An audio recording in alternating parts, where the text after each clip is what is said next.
Hello viewers, আজি আকৌ মই এটা নতুন হেলথ নিউমাৰলজিৰ ওপৰত ভিডিঅ' লৈ আহিছোঁ। আজি নাম্বাৰ 4, নাম্বাৰ 13, নাম্বাৰ 31 যিসকলৰ ডেট অফ বাৰ্থ তেওঁলোকৰ জীৱনকালত কেনেকুৱা ধৰণৰ হেলথ ইছ্যু হ'ব পাৰে তাৰ ওপৰত এটা ভিডিঅ' লৈ আহিছোঁ।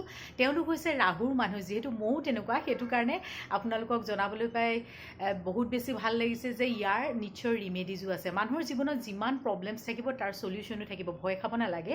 কিন্তু যিসকল 4 ৰিলেটেড মানুহ তেওঁলোকৰ ছাডেন ডিজিজ হ'ব পাৰে, আনপ্ৰেডিক্টেবল ডিজিজ আহিব পাৰে, আনডায়াগনেজ ডিজিজ আহিব পাৰে, জইণ্ট পেইন আহিব পাৰে, বোন ৰিলেটেড ইছ্যু আহিব পাৰে, ষ্টিফনেছ আহিব পাৰে, ষ্টমাক ৰিলেটেড প্ৰব্লেম আহিব পাৰে, চাৰ্জাৰী হ'ব পাৰে। গতিকে সাৱধানে থাকিব। আৰু মোৰ জীৱনকালতো তেনেকুৱা ধৰণৰ সমস্যা মই মুখামুখি হৈছোঁ। ভয় খুৱাই দিয়া নাই, কিন্তু ইয়াৰ নিশ্চয় ৰিমেডিজো আছে। গতিকে আপোনালোকৰ ৰিমেডিজ লাগে যদি কমেণ্ট কৰিব, মই নিশ্চয় পিছৰ ভিডিঅ'বিলাকত জনাম। নেক্সট মই বুধৰ ৰিমেডি লৈ আহিম যাৰ ডেট অফ বাৰ্থ 5। আজিলৈ আহিছোঁ তেনেহ'লে, বাই।